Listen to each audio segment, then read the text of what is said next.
जय श्री कृष्णा दोस्तों, राधे राधे। आइए माघ मास महात्म्य का आगे का अध्याय सुनते हैं। प्रेत कहने लगा कि हे पथिक, मैं इस समय तुम्हारे पास जो यह गंगा जल है उसे मांगता हूँ, क्योंकि मैंने इसका बहुत कुछ महात्म्य सुना है। मैंने इस पर्वत पर गंगा जल का बड़ा अद्भुत आश्चर्य देखा था, इसलिए यह जल मांगता हूँ। मैं प्रेत योनि में अति दुखी हूँ। एक ब्राह्मण अनधिकारी को यज्ञ कराकर ब्रह्म राक्षस हो गया। वह हमारे साथ 8 वर्ष तक रहा।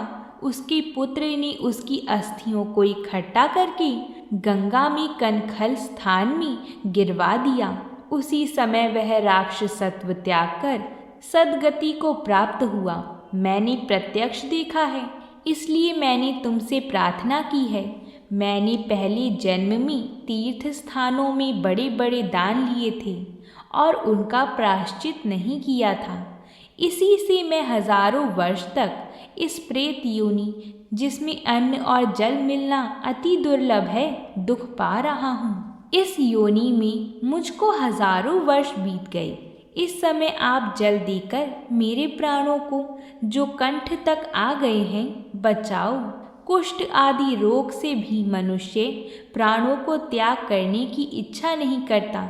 देवद्युति कहने लगी कि ऐसी उस प्रेत के वचन सुनकर वह ब्राह्मण बड़ा विस्मित हुआ और वह अपने मन में विचारने लगा कि संसार में पाप और पुण्य के फल अवश्य आ पड़ते हैं।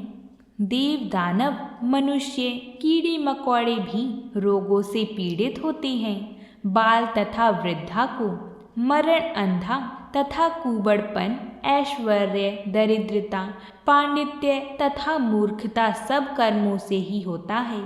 इस कर्म भूमि में जिन्होंने न्याय से धन इकट्ठा किया वह धन्य है। यह सुनकर प्रेत गदगद वाणी में बोला, हे पथिक, मैं जानता हूँ कि आप सर्वज्ञ हैं। आप मुझको जीवन का आधार जल इस प्रकार दो जैसे मेघ चातक को देता है। तब पथिक कहने लगा कि हे प्रेत, मेरे माता पिता भृगु क्षेत्र में बैठे हैं। मैं उन्हीं के लिए जल लाया हूँ। अब बीच में तुमने गंगा के संगम का जल मांग लिया। अब मैं इस धर्म संदेह में पड़ गया कि क्या कांड वस्तु में यज्ञ को इतना नहीं मानता जितना प्राण रक्षा को मानता हूँ। इसलिए प्रेत को जल देकर तृप्त करके माता पिता के लिए फिर जल लाऊंगा। लोमश जी कहने लगे कि इस प्रकार उस पथिक ने गंगा यमुना के संगम का जल उस प्रेत को दिया। उस प्रेत ने प्रीतिपूर्वक उसी समय वह प्रेत शरीर को छोड़कर दिव्य देहधारी हो गया। केरल कहने लगा कि बिंदु मात्र गंगा जल से वह प्रेत मुक्त हो गया। हम समझते हैं कि ब्रह्मा जी भी इस जल के गुण का वर्णन नहीं कर सकते, नहीं तो महादेव जी इस जल को मस्तक पर क्यों धारण करते। इस संसार में जो मनुष्य काया, वाचा और मनसा के पापों से रंग गए हैं, वह गंगा जल के बिना नहीं घुलते। गंगा जल के सेवन से मुक्ति सदा सन्मुख खड़ी रहती है। जिसके जल को स्पर्श करते ही प्रेत प्रेतत्व को छोड़कर मुक्ति को प्राप्त होते हैं। जो गंगा स्नान करता है वह वैष्णव पद को प्राप्त होता है। यदि संबंधी लोग गंगा जल से तर्पण करें तो नरक में रहने वाली पितृलोक स्वर्ग में चले जाती हैं और स्वर्ग में रहते हुए ब्रह्मत्व को प्राप्त होते हैं। गंगा जल के समान और कोई मुक्ति का साधन नहीं है। वह प्रेत वहाँ से चला गया और 1 मास में जब माघ मास में आया तो उसने सुने हुए प्रयाग महात्म्य के अनुसार गंगा यमुना के संगम पर स्नान करके पिशाच शरीर को धारण कर भक्ति पूर्वक नारायण की स्तुति करता हुआ वह द्रविड़ देश का राजा गंधर्वों से सेवित उत्तम विमान पर बैठकर इंद्रपुरी को गया। सो हे द्विज, यह इतिहास पापों का जल्दी ही नाश करता है। इसमें धर्म का ज्ञान होता है। यह पुण्य, यश तथा कीर्ति को बढ़ाने वाला है, ज्ञान तथा मोक्ष का देने वाला है। तुम भी सद्गति पाने के लिए प्रयाग चलो। वहाँ पर हम ऐसा स्नान करें जो देवताओं को दुर्लभ होता है। वहाँ पर श्राप से पैदा हुआ पिशाचपन सब नाश को प्राप्त हो जाएगा। इस प्रकार लोमश जी के मुख से अमृतमयी मधुर कथा को सुनकर मानो अमृत पीकर सब प्रसन्न हुए और पाप रूपी समुद्र से पार हुए। उन्हीं के साथ सब लोगों ने दक्षिण दिशा को प्रस्थान किया। बोलिए भगवान श्री हरि की जय हो। आज का अध्याय यहीं पूर्ण होता है। आगे का अध्याय हम कल सुनेंगे। आप सभी उस कथा का श्रवण अवश्य ही करिएगा। आइए अब माता लक्ष्मी की एक बड़ी ही रोचक कथा को सुनते हैं। प्राचीन काल की बात है। एक गांव था। वहाँ पर एक रमेश नाम का आदमी अपनी पत्नी सुशीला और अपने 3 बेटों के साथ रहता था। रमेश अपना और अपने परिवार का पेट पालने के लिए जंगल में लकड़ियाँ काट कर लाता और फिर उन्हें बेचकर अपना गुजारा करता था। रमेश माता लक्ष्मी का बहुत ही बड़ा भक्त था। वह हमेशा उन्हीं की धुन में खोया रहता था। उसके 3 बेटों के होते हुए भी उसे यह काम अकेले ही करना पड़ता था, क्योंकि उसके तीनों बेटे बहुत आलसी थे, कुछ काम नहीं करते थे, पूरे दिन खाना खाकर बस पड़े रहते थे। रमेश और सुशीला दोनों ही अपने बेटों से बहुत परेशान थे। एक दिन दोनों आपस में बात करते हैं। सुशीला कहती है, सुनिए जी, मुझे अपने पुत्रों की हमेशा चिंता लगी रहती है कि हमारे बाद इनका क्या होगा। रमेश कहता है, तुम चिंता मत करो, देवी लक्ष्मी माता इन्हें ज़रूर सद्बुद्धि देंगी और इनके इस आलस को ख़त्म कर देंगी। तुम भरोसा रखो। उनकी ये सारी बातें माता लक्ष्मी जी वैकुंठ धाम से श्री हरि जी के साथ देख रही थी। विष्णु जी माता लक्ष्मी से कहते हैं, देवी आपको अपने इस भक्त की सहायता करनी चाहिए, यह आपका परम भक्त है। लक्ष्मी जी कहने लगी, मैं भी यही सोच रही थी कि मुझे इसकी सहायता करनी चाहिए। और ऐसा कहकर माता लक्ष्मी अंतर्ध्यान हो जाती हैं। रोज ही की तरह रमेश सुबह लक्ष्मी जी की उपासना करके जंगल में लकड़ियाँ काटने के लिए जाता है।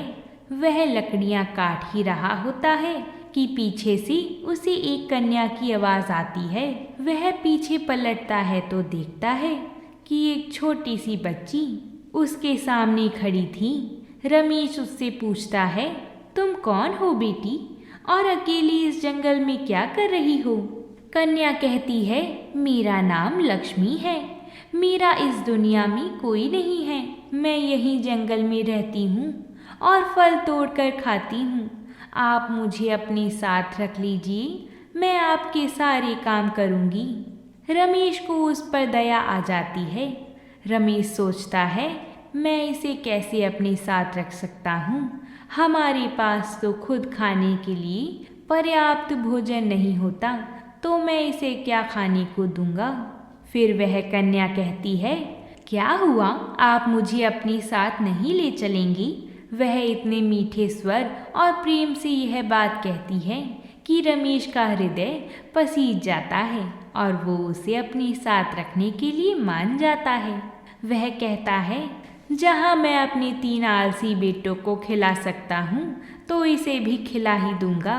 रोज़ थोड़ा ज़्यादा काम कर लिया करूँगा, इसमें कौन सी बड़ी बात है। तुम चलो बेटी मेरे साथ मेरे घर पर, अब से तुम मेरी पुत्री बनकर रहना। कन्या खुश हो जाती है और दोनों घर आ जाती हैं। सुशीला रमेश के साथ उस लड़की को देखकर हैरान हो जाती है और वह कहती है कि ये कौन है स्वामी, ये आपके साथ यहाँ क्यों आई है? रमेश बताता है, अब से यह हमारे साथ ही रहेगी, मुझे यह जंगल में मिली। इसका इस दुनिया में कोई नहीं है।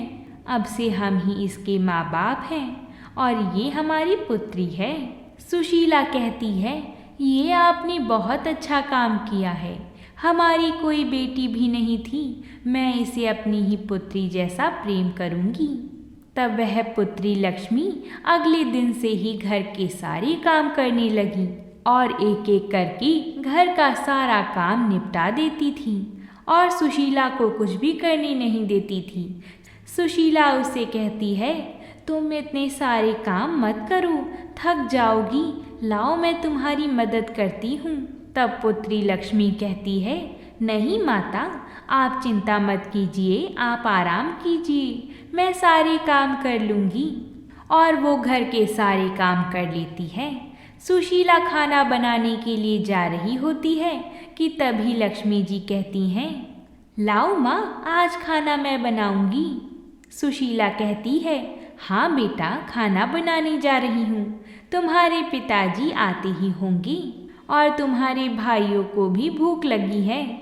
आज आप आराम करिए माँ, मैं खाना बनाऊंगी और देखिएगा सब उंगलियां चाटती रह जाएंगी। सुशीला उसे बहुत मना करती है, लेकिन लक्ष्मी नहीं मानती। अंत में सुशीला उसे ठीक है बोल ही देती है। लक्ष्मी रसोई घर में जाती है तो आटा गूंदने के लिए परात में आटा निकालती है और आटा अपने आप गूंद जाता है। वह जैसे जैसे प्लेट निकाल कर रखती जाती है, उसमें तरह तरह के पकवान, खीर, पूरी आती जाती हैं। जब सब खाना खाने के लिए बैठते हैं और खाना खाना शुरू करते हैं तो रमेश एक निवाला खाते ही कहता है, अरे वाह सुशीला, आज तो खाना बहुत ही स्वादिष्ट बना है। उनका एक बेटा कहता है, हाँ पिताजी, आप सही कह रही हैं, खाना वाकई में काफ़ी स्वादिष्ट है। सुशीला मुस्कुराते हुए कहती है, खाना तो स्वादिष्ट बना है, लेकिन इसे मैंने नहीं बनाया। आज तो खाना लक्ष्मी ने बनाया है। सभी लोग बड़े ही चाव से खाना खाकर सो जाते हैं। अगली सुबह लक्ष्मी रमेश के साथ लकड़ियाँ काटने जाती है। लकड़ियाँ काटने के बाद वह लकड़ियों के गट्ठर को बेचने के लिए बाजार में ले जाते हैं। वह गट्ठर को एक किनारे रख देता है और उसमें से लकड़ियाँ निकालकर बेचता रहता है। वह बहुत सारी लकड़ियाँ बेच देता है। फिर वो ध्यान देता है कि आज जितनी लकड़ियाँ वह काट कर लाया था, उससे ज़्यादा लकड़ियाँ वह बेच चुका है। रमेश समझ जाता है कि ये काम लक्ष्मी ने ही किया है, पर वह उस समय कुछ नहीं कहता। वह बहुत सारा धन कमाकर जब रात में घर जाता है तो देखता है कि उसके तीनों बेटे सुशीला की सेवा कर रहे हैं। एक उसके पैर दबा रहा था, दूसरा उसके हाथ और तीसरा घर के काम में लगा हुआ था। उसे अपनी आंखों पर यकीन नहीं होता। लक्ष्मी माता के आगे हाथ जोड़कर खड़ा हो जाता है। आप कौन हैं देवी? आप कोई साधारण कन्या नहीं हैं। कृपया करके हमें अपना असली रूप दिखाइए। तब माता लक्ष्मी अपने असली स्वरूप में आ जाती हैं। घर के सारे लोग उनके सामने हाथ जोड़कर खड़े हो जाते हैं। रमेश कहता है, आप इतने दिनों से हमारे घर में थी माता, हम आपको पहचान नहीं पाए, हमसे भूल हो गई है, हमें माफ़ कर दीजिए। माता लक्ष्मी कहती हैं, कोई बात नहीं पुत्र, मैं तो यहाँ तुम्हारी भक्ति से प्रसन्न होकर तुम्हारी मदद करने आई थी। मैंने तुम्हारी गरीबी को भी मिटा दिया है और तुम्हारे बेटों के आलस्य को भी दूर कर दिया है। अब तुम आराम से अपना जीवन जी सकती हो। रमेश कहता है, आप धन्य हैं माता जी, आपने इस गरीब की पुकार सुनी और हम पर कृपा करी। आपके दर्शन करके तो मैं धन्य हो गया हूँ। ऐसा कहते ही रमेश ने माता के पैर छुए और माता लक्ष्मी अंतर्ध्यान हो गईं। उसके बाद रमेश के घर में कभी भी धन की कमी नहीं हुई और उसके बेटे भी कामकाजी हो गए। हे माता, जिस प्रकार आपने रमेश के घर को संवारा, उसी प्रकार इस कथा को कहने वाली, सुनने वाली और हुंकार भरने वाली सभी के घर संवारना, सभी के घर में विराजमान होना। बोलिए माता लक्ष्मी की जय हो। और अगर आपको ये कथा अच्छी लगी हो तो वीडियो को लाइक और चैनल को सब्सक्राइब ज़रूर करिएगा। प्रेम से बोलिए जय श्री कृष्णा।